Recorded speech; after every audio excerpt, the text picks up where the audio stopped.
Una oración para encomendarnos en la mano del Señor, para comenzar a compartir la palabra y para que aquellos que miran por YouTube también puedan ser ministrados por la oración. Amén. Bendito Padre, te rogamos, mi Señor Santo, que tú estés obrando, Padre, en todos aquellos que dispongan el corazón para escuchar tu palabra, que tú estés ministrando, Señor, que podamos ser tierra fértil, porque dice tu palabra que la palabra es viva y eficaz, Señor, y más cortante que toda espada de doble filo, Señor. Por eso que podamos ser tierra fértil para recibir tu palabra, Señor, y ponerla por obra, Padre. Que realmente, mi Señor, sea viva y eficaz en nuestra vida, Señor Santo. Sálvanos, Padre, rescátanos de nosotros mismos, confróntanos, Señor, redargúyenos, exhórtanos, Padre Santo, en el nombre de Jesús, y guíanos a toda verdad, Padre precioso, en el nombre de Jesús. No dejes que seamos engañados y ayúdanos a que siempre estemos corroborando por tu preciosa palabra, Padre, aquello que se nos habla, mi Señor. En el nombre de Jesús, que podamos tomarnos de ti con todas nuestras fuerzas, Señor, y ayúdanos a poder escucharte de corazón, Señor. Toma en tus manos nuestros sentimientos y emociones, Padre, para que nuestros oídos no sean nublados o tapados, nuestro corazón, Padre, y que podamos recibir todo lo que tú tienes para darnos, Señor. Te rogamos que también tú estés ministrando sanidad, Padre Santo, sobre todo a aquellos enfermos que lo necesiten, Señor. Trae sanidad, Padre, pero no solamente física, sino espiritual, Padre, para que nuestro espíritu también esté sano para recibirte, Padre Santo, en el nombre de Jesús, Señor. Gracias, Padre. Amén. Amén. Así que vamos a comenzar en Gálatas. Precioso el Señor, me quedó acá todo lleno de papeles. En Gálatas 3, los papeles de Beatriz. Gloria a Dios. Precioso el Señor. Gálatas 3, vamos a buscar, ahora soy yo la que busca, pero igual así damos tiempo a los que después miran por YouTube, que tengan tiempo de buscar la palabra. Amén. Gálatas 3, versículo 6. Dice, el subtítulo dice, el pacto de Dios con Abraham. Amén. Empezamos el culto pasado. Tomen asiento porque yo así hago un pequeño raconto de lo que hicimos el culto pasado. Comenzamos con un estudio de lo que era la sabiduría. Vamos a repasar para acordarnos lo que veníamos viendo. Lo primero que pudimos descubrir, ¿sí?, es que para ser sabio el consejo que nos daban era ser obediente.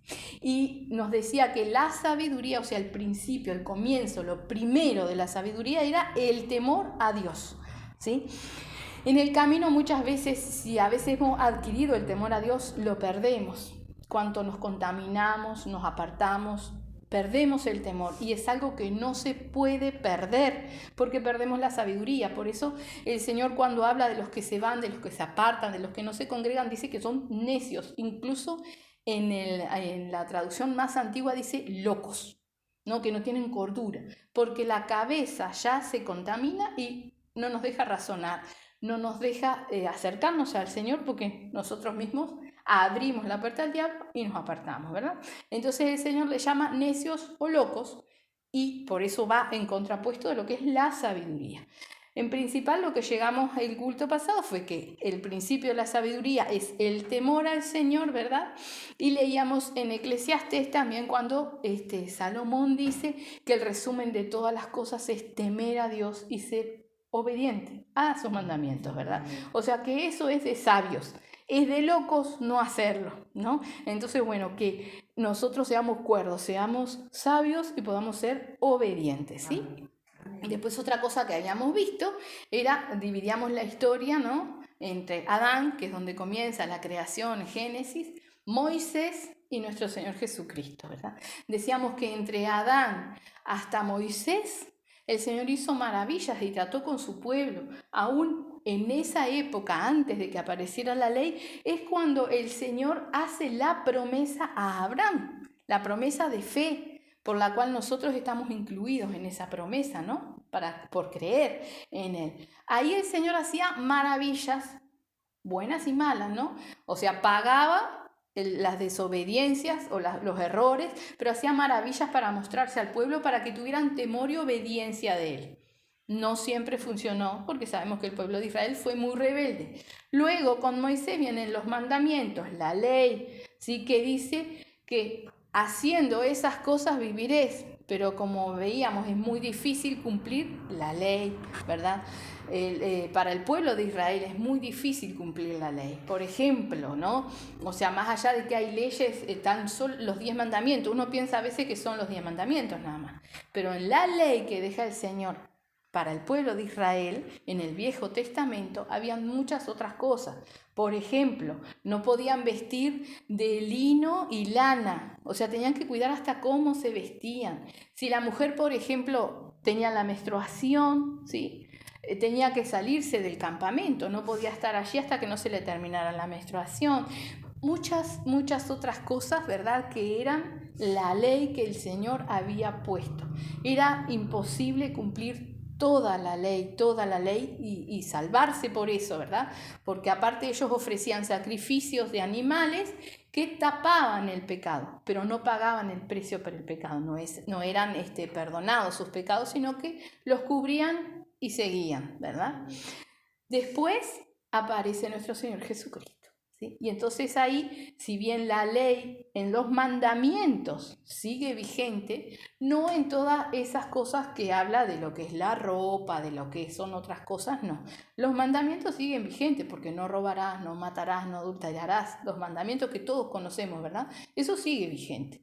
Ahora, ¿qué es el cambio hoy día cuando aparece nuestro Señor Jesucristo? Es la gracia, ¿verdad? Ya no somos salvos si hacemos algo, sino si nos tomamos de Cristo. Eso es, como dice nuestro Señor Jesucristo, yo soy el camino, la verdad y la vida. Nadie viene al Padre si no es por mí, ¿verdad? Entonces la salvación, a partir de que aparece nuestro Señor Jesucristo, ¿sí?, es por gracia. Gracia es un regalo inmerecido, ¿no? O sea que somos salvos como un regalo de nuestro Señor Jesucristo, sí y solo si nos tomamos de Él, ¿verdad? Para tomarnos de Él necesitamos sabiduría, porque tenemos que hacer caso a lo que Él nos enseña y tener temor de Dios.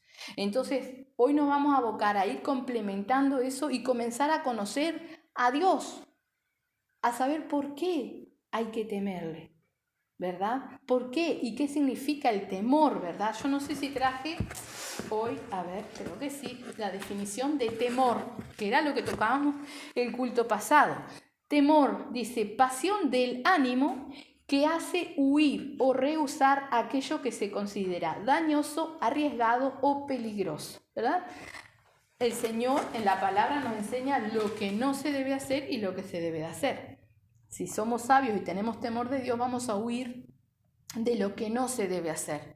Pero vamos a conocer a Dios para saber por qué también debemos de huir, ¿verdad? Porque, por ejemplo, si el Señor dice que no tiene por inocente al culpable, una pequeña característica del Señor, ¿verdad? Yo tengo que entender y reconocer que si yo peco, me aparto del Señor, ¿sí? Apartar del Señor, vamos a entendernos. Yo puedo estarme congregando y estar apartado del Señor, porque de nada me salva venir.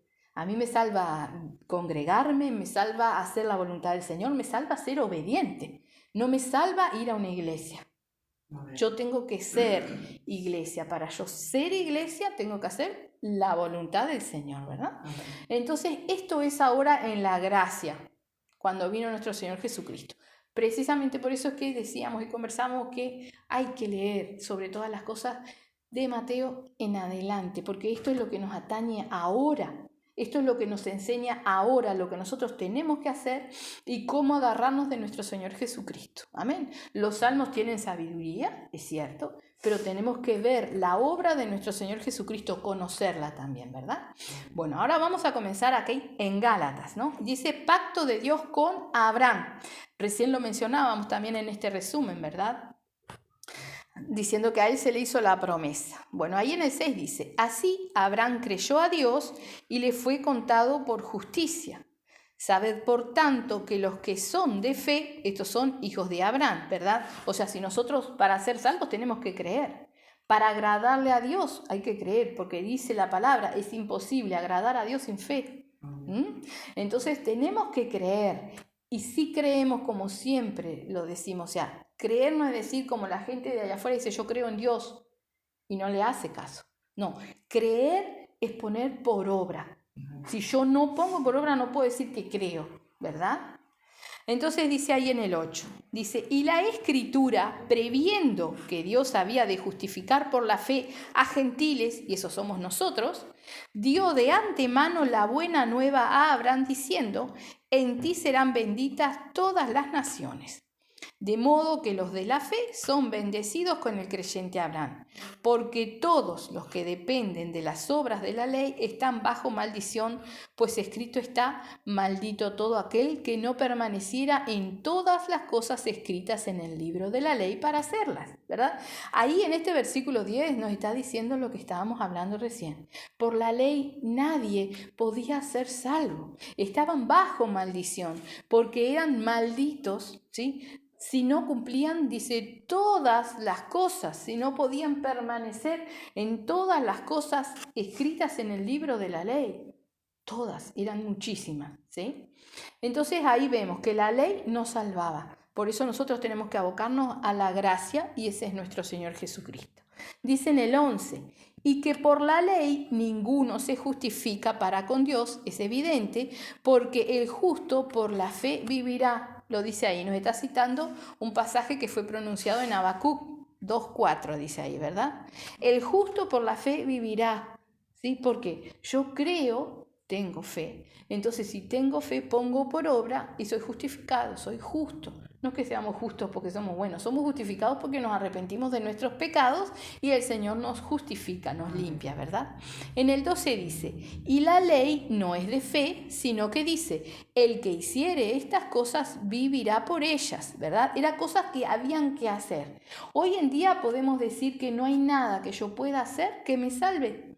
Yo puedo, yo qué sé, visitar a los ancianos, suplirles las necesidades, puedo abrir un merendero, puedo encargarme de los niños, pero si yo no tengo a Cristo, no voy a ser salvo. Por lo que yo haga, no voy a ser salvo, ¿no?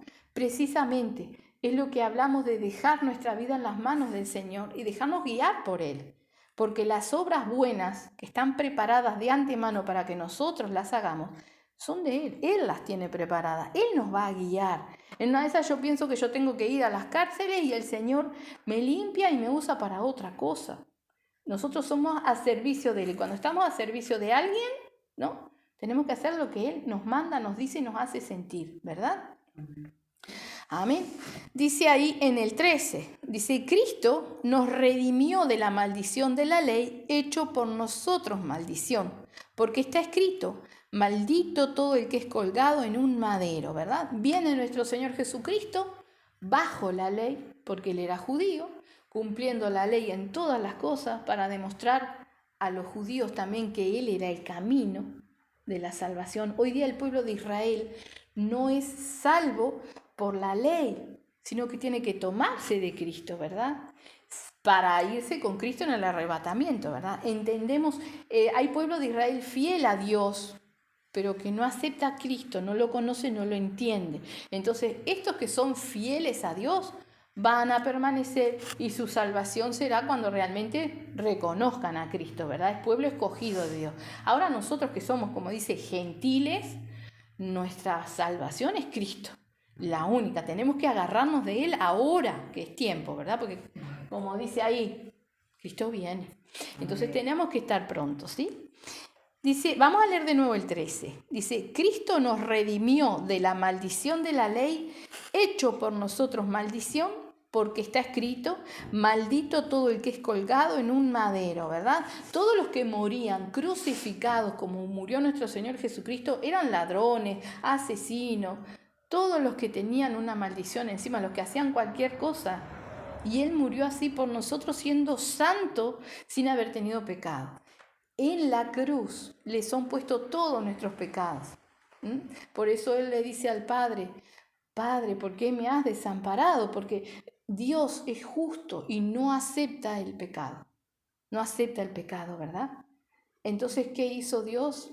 Miró para otro lado mientras su Hijo cargaba nuestros pecados. Por eso nuestro Señor Jesucristo se sintió solo en la cruz, ¿sí? Y estaba pagando el precio de sangre por nuestros pecados, crucificando los pecados en la cruz. Pero para todo aquel que se toma de Él, no es que le quite el pecado a cualquiera, no. El que se toma de Cristo, Él le perdona sus pecados, lo limpia con su sangre, ¿verdad? Y a partir de ese momento, bueno, a poner las barbas en remojo y realmente ser limpios por la palabra, o sea, ir poniendo la palabra por obra en nuestra vida para caminar de acuerdo a la voluntad del Señor, ¿sí? Dice en el 14, para que en Cristo Jesús la bendición de Abraham, o sea, la bendición que era por medio de la fe, la promesa, alcanzase a los gentiles, a fin de que por la fe recibiésemos la promesa del Espíritu. La promesa del Espíritu, y Espíritu está con mayúscula. Entonces necesitamos, y volvemos a recalcarlo, el Espíritu Santo en nuestra vida. No alrededor, no al costado, acá, adentro. Veníamos tratando los cultos pasados y esto solo lo traigo a memoria para que lo tengamos presente. Si no hay paz en mi corazón, yo no tengo Espíritu Santo. ¿Tá? Vemos hoy día muchas personas, incluso sin ir más lejos, hace poquitos cultos vino alguien que decía que el Señor le había dicho, que el Señor le había guiado, pero no se congrega, pero no hace la palabra del Señor. El Espíritu Santo siempre nos va a guiar a obedecer al Señor, porque es el Espíritu de Dios, ¿verdad? Entonces nosotros necesitamos este Espíritu. Hoy también hablábamos con los ancianos, el Espíritu es el sello para la salvación, ¿no? Es como el pasaje de entrada a la salvación, tenemos que tenerlo. Son las arras de la salvación, lo que nos ata. Ese es el Espíritu Santo, necesitamos tenerlo y mantenerlo, ¿sí? Dice en el 15, hermanos, hablo en términos humanos. Un pacto, aunque sea de hombre, una vez ratificado, nadie lo invalida ni le añade. Ahora bien, a Abraham fueron hechas las promesas y a su simiente. No dice y a las simientes, ¿verdad? O sea, una simiente de Abraham, una. Y ese es Cristo. Cristo es simiente de Abraham, o sea, es descendencia de Abraham. Entonces, es en Cristo que nosotros los gentiles podemos tener la salvación, ¿verdad? Así que dice, y a su simiente, no dice y a las simientes, como si hablase de muchos, sino como de uno, y a tu simiente, la cual es Cristo. Esto pues digo, el pacto previamente ratificado por Dios para con Cristo, la ley que vino 430 años después no lo abroga para invalidar la promesa, ¿verdad? La ley que viene para el pueblo de Israel a través de Moisés, de Moisés, está bien, vino 430 años después de que Abraham recibió la promesa de que en él iban a ser benditos todas las naciones. ¿Por qué en él? Porque su descendencia sale Cristo y todo aquel que se tome de Cristo tiene la salvación, ¿verdad? Ahí es que está nuestra bendición. Dice, esto pues digo, el 17 de nuevo, el pacto previamente ratificado por Dios para con Cristo, la ley que vino 430 años después, no lo abroga para invalidar la promesa, porque si la herencia es por la ley, ya no es por la promesa, pero Dios la concedió a Abraham mediante la promesa, ¿verdad? Era un pacto que Dios hizo con Abraham. Ahora nosotros, el pacto que nosotros tenemos con nuestro Señor Jesucristo es que si nosotros nos arrepentimos de corazón, porque eso Él lo sabe y solo Él nos perdona, ¿sí? Ahora tiene que ser de corazón. Cuando nos arrepentimos de corazón, no hay recaer. Por ejemplo, como cuando una persona deja las drogas y vuelve a caer, o deja el cigarro y vuelve a caer, ¿verdad? No estaba libre del todo. Bueno, cuando nosotros nos arrepentimos de algo, no hay vuelvo a caer en lo mismo, ¿sí? Porque tenemos un Cristo precioso que fue tentado en todas las cosas y que está pronto para socorrernos, para que no caigamos en la tentación. Entonces acá lo que mira el Señor es nuestro corazón y la decisión que nosotros tomamos. Si yo decido y quiero realmente y firmemente seguir a Cristo, no hay nada que me lo vaya a impedir, porque Él me va a socorrer. Sí, puedo flaquear, pero Él me va a socorrer si la intención de mi corazón es esa. Ahora, si yo estoy entre dos aguas, que sí que no, pasa como tantos, ¿verdad? Que hoy no están, aparecen, vienen, van y no se afirman. Entonces tengo que tomar la decisión a conciencia, de corazón, yo y mi Señor. Y sé que la palabra dice no hay excusa. Él no nos deja solos. Entonces no hay excusa. Yo no puedo decir, no, pero esto, pero no hay. Delante del Señor no nos podemos justificar, ¿verdad? Esto es aquí el pacto de Dios con Abraham, ¿verdad? Y nos habla de la ley. Ahora vamos a mirar lo que es lo que nos toca a nosotros, lo que es la gracia. Vamos a seguir ahí de continuo en el 19, que dice el propósito de la ley. Bendito el Señor. Dice, entonces, ¿para qué sirve la ley?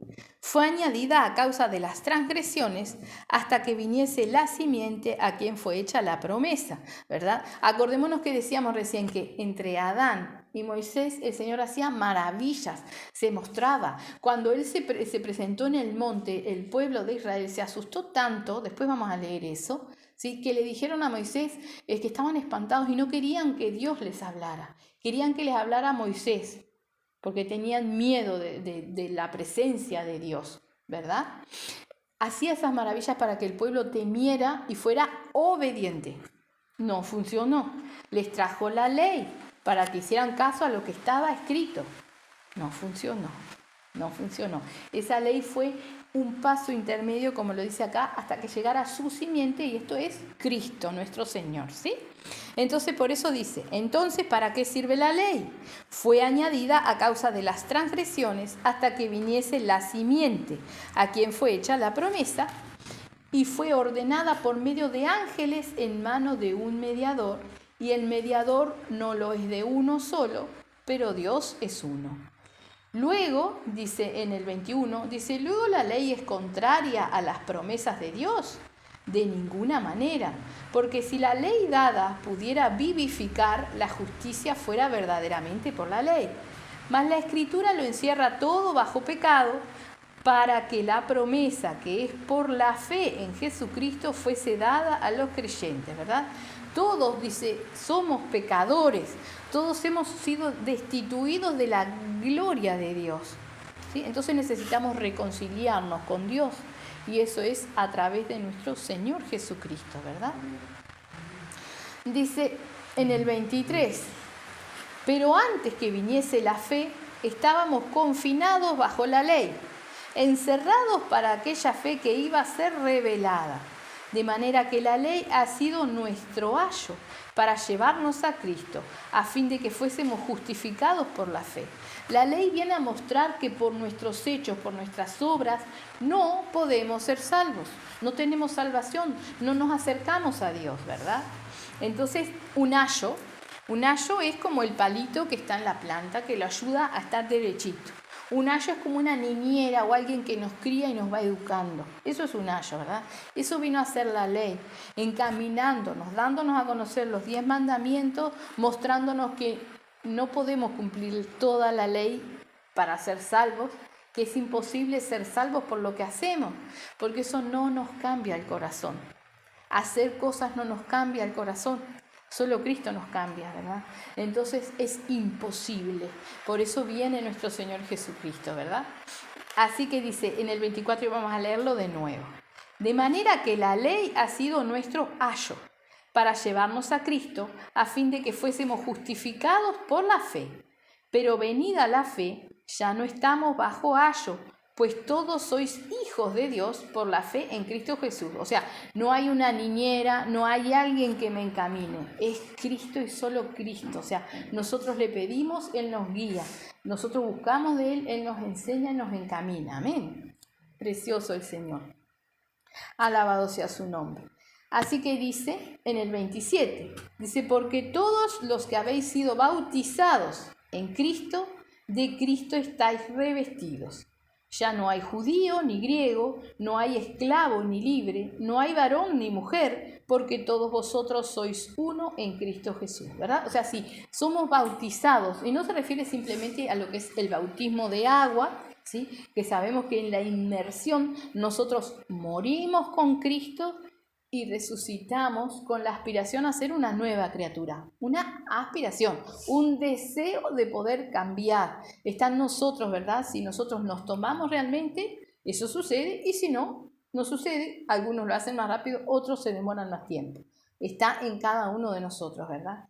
Pero entonces resucitamos en Cristo, estamos con Cristo, pero necesitamos a Cristo y es lo que hablamos, el Espíritu Santo en nosotros, ¿verdad? Por eso dice, porque todos los que habéis sido bautizados en Cristo, no solamente el bautismo de agua, sino el bautismo del Espíritu Santo. El Espíritu Santo dentro de nosotros que nos guíe a la verdad. Dice que el Espíritu Santo nos guía a toda verdad, ¿sí? Lo necesitamos, pero para recibirlo tenemos que comenzar a ser obedientes. Obedientes. Nadie que no es obediente a Dios recibe el Espíritu Santo, ¿sí? Por eso la palabra dice, por sus frutos les conoceréis. No hay una persona que tenga el Espíritu Santo y no demuestre los frutos del Espíritu, porque el Espíritu en nosotros da fruto, tiene que hacerlo. Si no lo hace, no está, ¿verdad? Entonces, sí, como decíamos, no tengo paz, no tengo el Espíritu Santo, no tengo gozo, el Espíritu Santo no está, ¿sí? Dice, de Cristo estáis revestidos, dice al final del 27. Y en el 28 dice, ya no hay judío ni griego, no hay esclavo ni libre, no hay varón ni mujer, porque todos vosotros sois uno en Cristo, ¿verdad? O sea, todos somos iguales. Lo que nos hace, nos enseña es que también el pueblo de Israel, su pueblo, hoy día para obtener la gracia y ser llevado en el arrebatamiento o partir con Cristo, tiene que tomarse de Cristo. No basta con cumplir la ley, ¿verdad? No basta con cumplir los mandamientos que son para ellos. Sí, los mandamientos son para todos. Digo, la ley es para el pueblo de Israel, pero no basta. Hay que tomarse de la gracia de nuestro Señor Jesucristo, ¿verdad? Y dice en el 29, y si vosotros sois de Cristo, ciertamente linaje de Abraham sois y herederos según la promesa. Amén. La simiente de Abraham es Cristo y ahí y solo ahí es donde nosotros tenemos entrada a la gracia, ¿sí? A ese regalo inmerecido que nos permite arrepentirnos y que el Señor nos perdone, ¿verdad? Pero recordemos siempre, arrepentimiento no es pedirle perdón. Porque ¿qué pasa? Cuando nosotros le pedimos perdón al Señor y realmente, profundamente no estamos arrepentidos, volvemos a flaquear, volvemos a caer, ¿sí? Por ejemplo, yo vengo me fui, vuelvo, le pido perdón al Señor y comienzo. Y llego a cierto punto y me tranco, porque no me desligué de todas las cosas, no me arrepentí de todas las cosas, ¿verdad? Y es de todas las cosas, tenemos que desligarnos de todas las cosas. Porque, por ejemplo, puede ser una tristeza, un dolor, un trauma que yo tenga. Si yo no soy libre de eso, no puedo seguir, me tranco, porque no hay. El arrepentimiento implica un desligarse, un ser libre de todas las cosas. Donde está el Espíritu, ahí hay libertad, ¿sí? Y no es libertad para hacer cualquier cosa, sino libertad para seguir a Cristo. Entonces yo tengo que ser libre y sanado de todas las cosas, ¿sí? Puedo quizás arrepentirme de los pecados que conozco, pero tengo que seguir buscando adentro mío de todo lo que yo tengo que arrepentirme. Porque cualquier cosita que haya en mí, eso es una puerta para el diablo abierta. Y él me saca cuando quiere. Porque todavía no me desligué del diablo. Tengo que desligarme de todo, tengo que ser sano de todas las cosas. Si no, nos cuesta horrores y muchas veces caemos y no nos podemos levantar, porque el diablo todavía tiene potestad en nosotros. Cuando nosotros decidimos cerrarle la puerta al diablo, nos tomamos de Cristo, pero ahí comienza nuestro propio trabajo, porque es personal de cada uno, de buscar todos nuestros errores, de pedirle al Señor que nos muestre para arrepentirnos y desligarnos de todas las cosas que nos son contrarias, ¿sí? Aún cosas que nos hayan sucedido cuando niños, tenemos que pedirle al Señor y Él nos muestra para que podamos ser libres de todas las cosas. Muchas veces nos atan aún cosas que sucedieron cuando nosotros estábamos en el vientre y nosotros no lo sabemos, pero hay alguien que sí lo sabe, hay alguien que nos conoce. Necesitamos ser libres para el Señor, ¿sí? Si no, nos pasa lo mismo de siempre, llegamos a un punto y no podemos seguir. Necesitamos la libertad, necesitamos conocer lo que hay adentro de nosotros y Él lo conoce, ¿no? Cantamos ese corito, ¿no? Que termina, confiando estoy en tus promesas, ¿no? Dice, clama a mí, yo te responderé. Entonces, si yo le pido al Señor, muéstrame qué ataduras hay en mí, muéstrame dónde el diablo tiene poder en mi vida, de dónde el diablo me arrastra y libérame. Yo tengo que esmerarme en eso para ser libre realmente y conocer lo que nos dice el Señor. ¿Cuál es esa paz de la cual nos habla el Señor? Esa paz que se siente en el corazón y no se puede explicar, ¿sí? El Espíritu Santo en nosotros que nos da las fuerzas, que nos sustenta cuando estamos en problemas. Eso es lo que nosotros necesitamos, pero tenemos que ser libres y sanados por el Señor, ¿sí? Recordemos que cuando Pedro se arrepiente por haber negado al Señor, ¿verdad? Se da cuenta que lo negó 3 veces, lo negó Pedro, ¿sí? El Señor le dice antes que cante al gallo me negarás 3 veces. Se lo llevan al Señor y Pedro, ¿sí? Le dicen, tú sos uno de ellos. Dice, no. La segunda vez también, la tercera vez hasta llegó a maldecir, ¿no? Decir, no, yo no, te dije que no, ¿verdad? Y canta el gallo. Cuando cantó el gallo, el Señor lo miró y él se recordó de lo que Cristo le había dicho y él salió afuera y lloró, dice, amargamente. Lloró muy tristemente, ¿verdad? Después, en otro pasaje, el Señor le dice, ¿me amas, Pedro? Y el Señor le dice, sí, Señor, tú lo sabes. Le dice, apacienta mis ovejas. Le dice, ¿me amas, Pedro? Dice, sí, Señor, tú lo sabes. Y le pregunta la tercera vez. Y ahí Pedro como que se entristeció porque era la tercera vez que le estaba preguntando si lo amaba realmente, ¿verdad? En ese hecho el Señor restaura el corazón de Pedro, porque Pedro estaba dolido por haberlo negado, ¿verdad? Entonces el Señor lo restaura y le enseña, ¿sí?, que apaciente sus ovejas. ¿Cuál es la tarea de nosotros? Cuidar nuestro testimonio para los que nos rodean. Eso es apacentar a los que nos rodean. No apacienta solamente un pastor o alguien que enseñe o predique la palabra. Todos apacentamos y cuidamos de los que están alrededor de nosotros con nuestro testimonio, aún en nuestras familias, para que puedan venir a Cristo. Tiene que estar nuestro testimonio. Y eso lo explica el mismo Pedro en 1 de Pedro 5, ¿sí? Cuando dice que para enseñar es con el ejemplo, ¿verdad? Y entonces ahí Pedro fue restaurado y nosotros necesitamos ser restaurados por el Señor cuando somos liberados, que nuestro corazón esté sanito, porque ahí es donde va a vivir el Espíritu Santo y no vive en una tapera. Tiene que ser un corazón nuevito para el Señor y eso lo hace Él, ¿verdad? Entonces tenemos que dejar que Él limpie nuestro corazón. Se nos va el tiempo. Vamos a ir, gloria a Dios, vamos a mirar solamente ahí en Éxodo 14, vamos a leer, para ver cómo hacía el Señor. Es el papelito que está más contra... Ay, no, creo que lo desmarcó, eso no debe ser Éxodo. O está al costado, Éxodo 14. Vamos a mirar cómo el Señor se presentaba delante de su pueblo y el temor que el pueblo tenía, ¿verdad? Haciendo las maravillas que Él hacía. Ese, 14. Gloria a Dios. Precioso el Señor. Y seguiremos el culto que viene.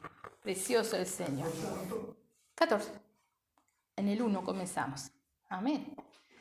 Este es uno de los tantos episodios sumamente conocidos, pero tenemos que mirar, ¿verdad? Dice, los israelitas cruzan el Mar Rojo. Aquí Dios usó a Moisés y a Aarón para salvarlos, rescatarlos de la esclavitud, ¿verdad? Vamos a leer. Dice, habló el Señor a Moisés. ¿Tenemos? No. Precioso el Señor. Vamos a esperar un poquito. Así todos tenemos. Amén. Dice, habló el Señor a Moisés diciendo, di a los hijos de Israel que den la vuelta y acampen delante de Piahirot, entre Migdol y el mar hacia Baal-Zephón. Delante de él acamparéis junto al mar, ¿verdad? Le estaba dando las instrucciones. Ellos venían huyendo de Egipto, del pueblo de Egipto. Dice, porque Faraón dirá de los hijos de Israel, encerrados están en la tierra, el desierto los ha encerrado. Y yo endureceré el corazón de Faraón para que los siga, y seré glorificado en Faraón y en todo su ejército, y sabrán los egipcios que yo soy el Señor. Y ellos lo hicieron así. O sea, el pueblo fue obediente, acampó donde tenía que acampar, ¿verdad? Pero Dios ya le estaba diciendo que aún Faraón y todo su pueblo lo iba a perseguir, ¿sí? Porque él lo estaba preparando así. Dice en el 5, y fue dado aviso al rey de Egipto que el pueblo huía, Y el corazón de Faraón y de sus siervos se volvió contra el pueblo y dijeron: ¿Cómo hemos hecho esto de haber dejado ir a Israel para que no nos sirva? Y unció su carro y tomó consigo su pueblo, y tomó 600 carros escogidos, y todos los carros de Egipto, y los capitanes sobre ellos. Y endureció el Señor el corazón de Faraón, rey de Egipto, y él siguió a los hijos de Israel. Pero los hijos de Israel habían salido con mano poderosa.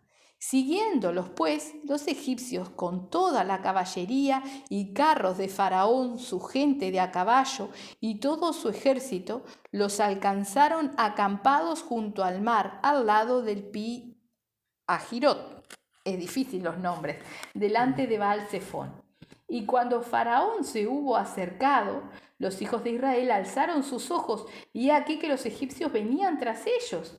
Por lo que los hijos de Israel temieron en gran manera y clamaron al Señor. Se asustaron, ¿no? Entonces le pedían al Señor que los ayudara, que los librara. Y le dijeron a Moisés: ¿no había sepulcros en Egipto que nos has sacado para que muramos en el desierto? En realidad vemos, ¿no?, que acá dicen: clamaron al Señor, pero lo que hicieron no fue ponerse a orar, sino fueron a reclamarle a Moisés, a quien ellos consideraban como un intermediario, ¿sí? Porque era Moisés quien hablaba con Dios, no ellos. Entonces fueron a hablarle a Moisés. Y fíjense cómo le hablaban a Moisés. Le dice: ¿no había sepulcros en Egipto que nos has sacado para que muramos en el desierto? ¿Por qué has hecho así con nosotros que nos has sacado de Egipto? ¿No es esto lo que te hablamos en Egipto diciendo: déjanos servir a los egipcios? Dios los estaba librando de años y años de servidumbre, de esclavitud los estaba librando. Y ellos preferían seguir en la esclavitud porque allí no iban a morir, porque estaban cómodos, ¿no? Le dice: porque mejor nos fuera a servir a los egipcios que morir nosotros en el desierto.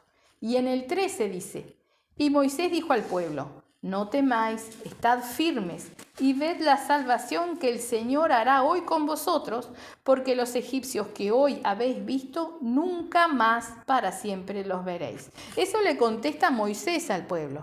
Pero vamos a ver qué hace Moisés, porque el Señor ya le había dicho que iba a pasar todo esto, ¿no? Y entonces dice: el Señor peleará por vosotros y vosotros estaréis tranquilos. Y entonces el Señor dijo a Moisés: ¿por qué clamas a mí? ¿Verdad? O sea, Moisés le habló al pueblo, lo alentó y se dio media vuelta y capaz que, no sé, se puso de rodillas y le clamaba al Señor. Entonces el Señor le dice: ¿por qué clamas a mí? Di a los hijos de Israel que marchen. Y tú alza tu vara y extiende tu mano sobre el mar y divídelo. Entren los hijos de Israel por en medio del mar en seco. ¿Verdad? ¿Qué les dijo? Caminen derecho al mar y tú con tu vara tocas y el mar se va a abrir. Ese es nuestro Dios. Él mismo. Ese es nuestro Dios. Al que nosotros tenemos que temer. Porque si vemos aquí, Dios no se presentó. Dios no hizo que las aguas se separaran. Dios dijo y fue hecho. Él les dijo: toca con la vara y el mar se va a abrir. El poder es de Dios. Él dijo y se hace. ¿Verdad? Entonces, si Él dice que la paga del pecado es muerte, tengo que temer al Señor, porque el pecado es pagado con la muerte espiritual, el castigo eterno en el infierno. Tengo que creerle, tengo que tener ese temor y saber que es real, ¿sí? Acá estaba el pueblo de Israel viendo estas maravillas, como Él se manejó desde Adán hasta Moisés, mostrándole maravillas, ¿verdad? Así que le dijo que tocara con la vara, se dividía el mar, y dice: y entren los hijos de Israel por en medio del mar en seco, ni siquiera se iban a mojar. Dice: y he aquí, yo endureceré el corazón de los egipcios para que los sigan, y yo me glorificaré en Faraón y en todo su ejército con sus carros y en sus caballos. Y sabrán los egipcios que yo soy el Señor, cuando me glorifique en Faraón, en sus carros y en sus gentes de a caballo. Y el ángel de Dios, que iba delante del campo de Israel, se apartó e iba en pos de ellos, y asimismo la columna de nube que iba delante de ellos se apartó y se puso a sus espaldas. ¿Se acuerdan el corito que cantábamos recién? ¿Sí? Clamando estoy a ti, Señor. clamando, estoy como el pueblo de Israel, que tu poder descienda sobre mí y que me cubras con la nube de tu amor. Y ahí estaba el Señor, guardando a su pueblo, ¿sí? Ellos iban huyendo, tenían que ir hacia el mar, entonces el Señor se puso detrás de ellos guardándolo, como dice ahí, ¿no? Que se fue para atrás, dice, y era una nube y tinieblas cubriendo al pueblo de Israel del pueblo de Egipto, ¿verdad? Vamos a leer el 20 de nuevo. No, el 19. Dice, y el ángel de Dios que iba delante del campamento de Israel se apartó e iba en pos de ellos, o sea, se puso para atrás para guardarlos. Y asimismo la columna de nube que iba delante de ellos se apartó y se puso a sus espaldas. E iba entre el campamento de los egipcios y el campamento de Israel, y era nube y tiniebla para aquellos, y alumbraba a Israel de noche, y en toda aquella noche nunca se acercaron los unos a los otros.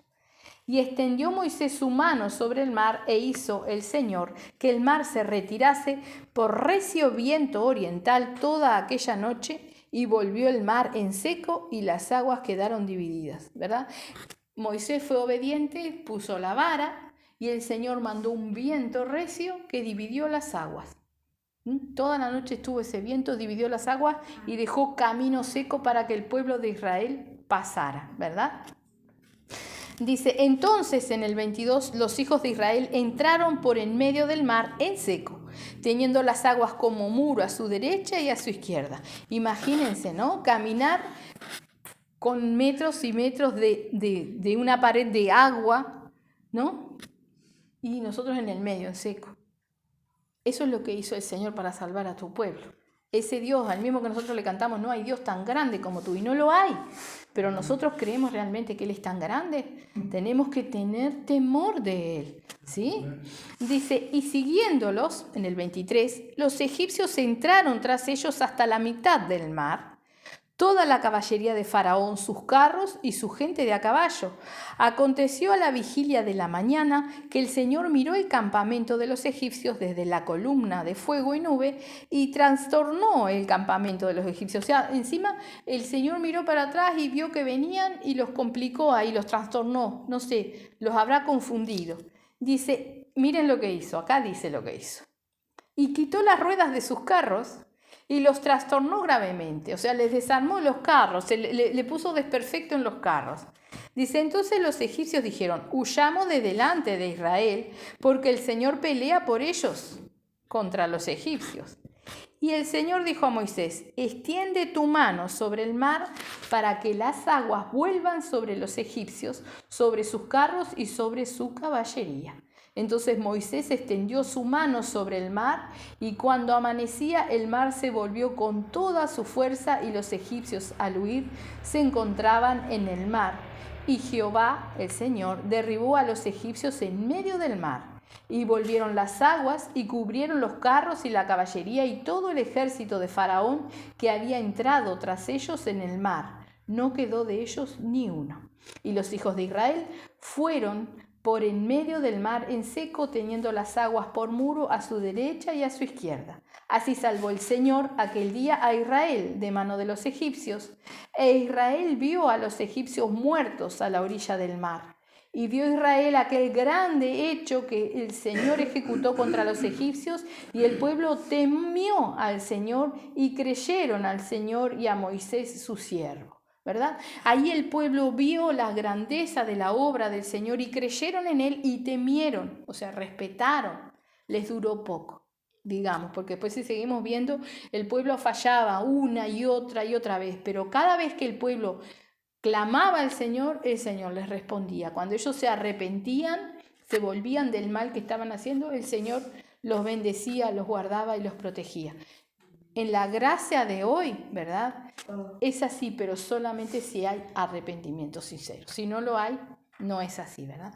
Vemos ahí que nos decía que el pueblo de Egipto fue cubierto por el mar y que los israelitas vieron algunos muertos ahí, ¿no? Nosotros hoy en día, si nos tomamos el trabajo de buscar, o lo hemos visto en las noticias, han encontrado en el fondo de mar restos de carros y cadáveres de los egipcios. O sea, esto no es un cuento. Este es nuestro Dios. Este es nuestro Dios, que defiende a su pueblo, pero a su pueblo, no a cualquiera. Entonces nosotros tenemos que ser su pueblo. Nosotros tenemos que tener la sabiduría. Leíamos recién que solamente a través de la promesa y de la fe y de nuestro Señor Jesucristo podemos ser su pueblo, ¿verdad? Entonces tenemos que tener el temor de Dios sabiendo que lo que Dios dijo lo va a hacer. De que vamos a estar todos frente al Señor en el juicio, ¿sí? Y que no tendremos a dónde escondernos, que no podremos esconder nada de Él, que vamos a ser juzgados por lo que hicimos, por lo que sentimos, por lo que pensamos.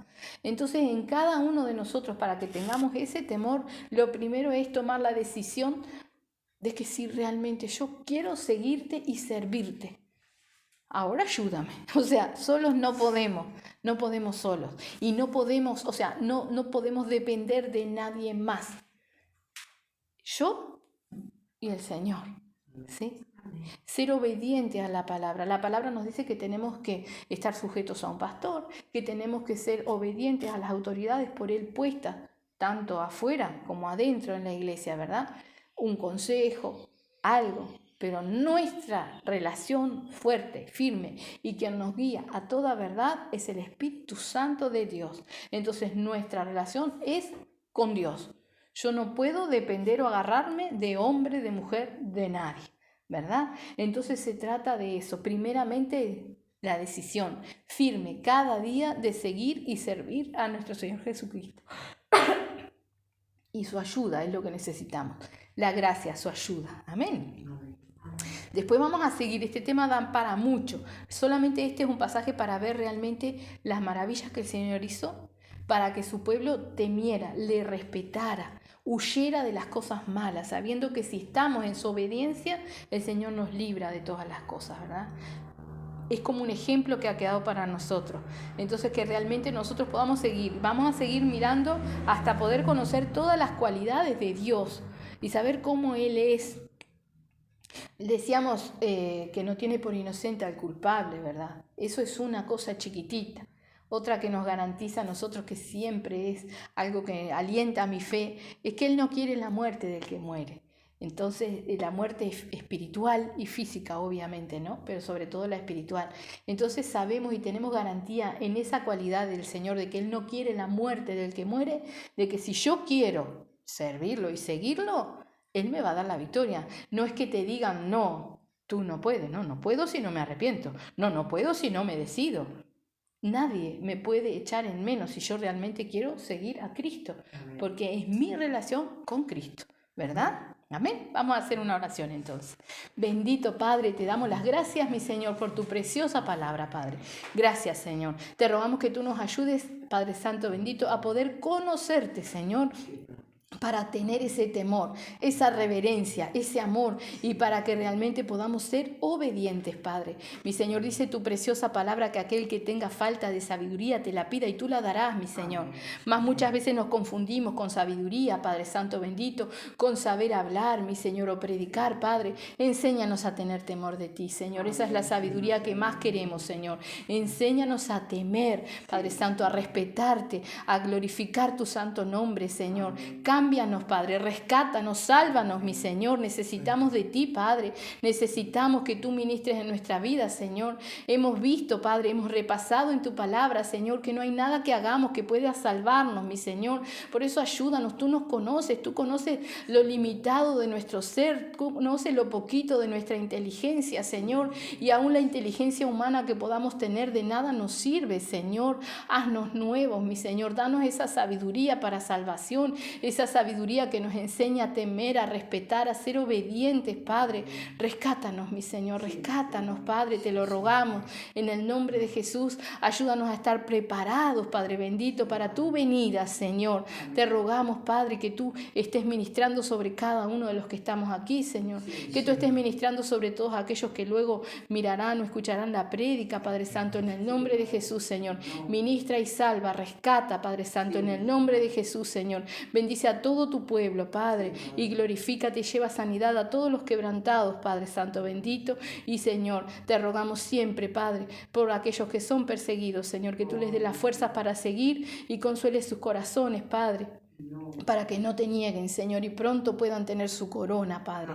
En el nombre de Jesús, Señor. Gracias te damos, Señor. Amén.